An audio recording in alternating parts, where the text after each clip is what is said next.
Bloustein's creative perfection. Sometimes the alcohol enhances the moment. Was it as good as I remember? Can electricity be captured in a memory jar? Did it really happen the way it is now, tucked into the file of goodness of the past? Does it matter? I have it, and it is an instant of perfection. Here it is.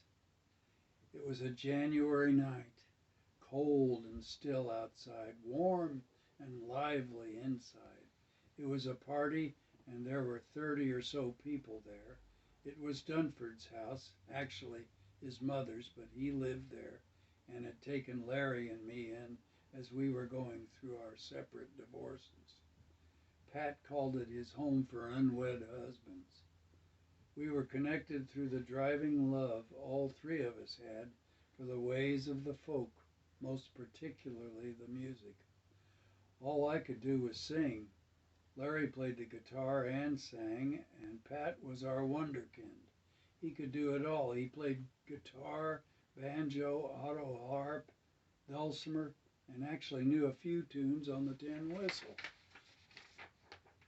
Dave and Brunella Satterfield were there, and they brought up from Bloomington another fiddler, Richard Bloustein. Everyone gathered around the players' circle, all of whom took solos as it struck them. All the chairs and couches were full. Some sat on the floor, all boozing, some intent on the music, some on flirting, all packed in a joyful mass. Larry, Brunella, and I sang the doleful Mary Hamilton. Pat dropped thumb and sang the morning of 1845. Others sang and played, and then the fiddle began. Dave and Richard with Larry on guitar and Pat on the five-string.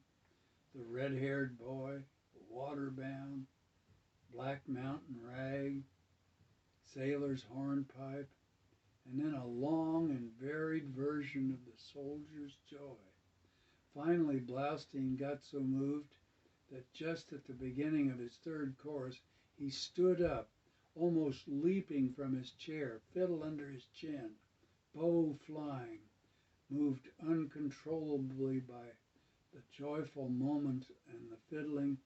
With inspired intensity, he went on.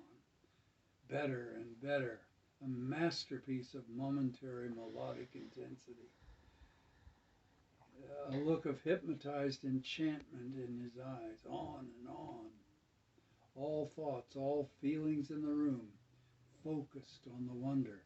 Finally, in a dual-string version of the melody none had heard before, he brought the joy of the soldier to a finale, falling back in his chair in an exhausted heap, gone from the world, spent. Just then, as to bring the evening to some human conclusion, one of the strings on his fiddle broke. It was one of those hilarious moments when no one laughed. You could hear a pin drop as the sound of the broken string faded through the silence. Finally, Dunford put his banjo down and began to singularly clap. Then we all did, not raucous cheering, in fact none, but polite, respectful applause. Richard kind of came back to earth and nodded recognition of our awe. We all looked at one another and slowly began party conversation again, but all of us breathed a little more deeply, collectively, grateful that we had been a part of a moment of creative perfection.